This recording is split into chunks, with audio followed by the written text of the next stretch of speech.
पाहतोय ती म्हणजे कार्यकर्ते, सामान्य जनता, नागरिक, पदाधिकारी यांनी मोठ्या संख्येने केलेल्या गर्दीची।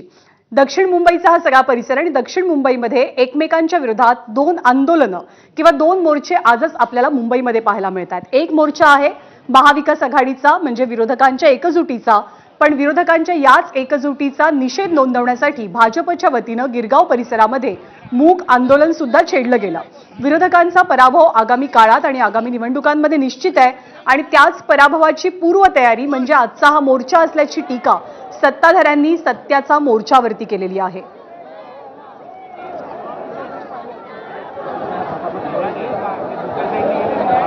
एकत्रित मोर्चा निघणं याचं जितकं अप्रूप आहे किंवा याला जितकं महत्त्व आहे तितकंच महत्त्व महाविकास आघाडीचे सगळे बडे नेते एकाच व्यासपीठावरती येणं याला सुद्धा आहे आणि त्यांना साथ मिळाली आहे ती राज ठाकरेंची। राज ठाकरेंचा समावेश आगामी निवडणुकात अधिकृतपणे महाविकास आघाडीमध्ये होईल की नाही याची अद्याप तरी कल्पना नाही। ठाकरे बंधू एकत्रितपणे कोणकोणत्या महानगरपालिकांमध्ये आपली ताकद आजमावतील याची फक्त सध्या चर्चाच होतीये, ठोस अंदाज बांधला जात नाहीये।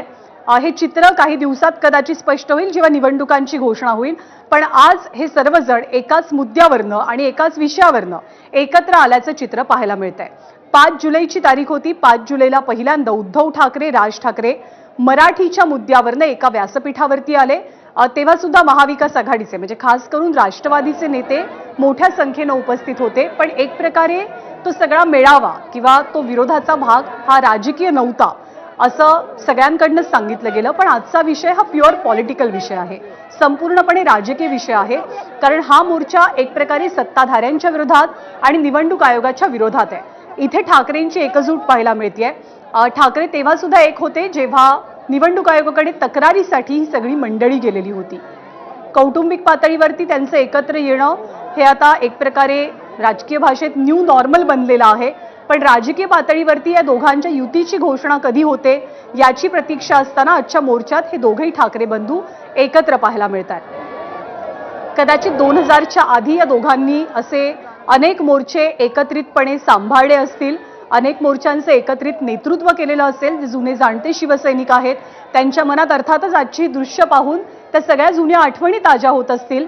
नागपूरचा एक मोठा मोर्चा झालेला होता 1999 साली, त्याच्या आधी सत्ताधाऱ्यांच्या विरोधात उद्धव ठाकरे असतील, राज ठाकरे असतील यांनी अनेक मोर्चांचं नेतृत्व सुद्धा केलेलं आहे।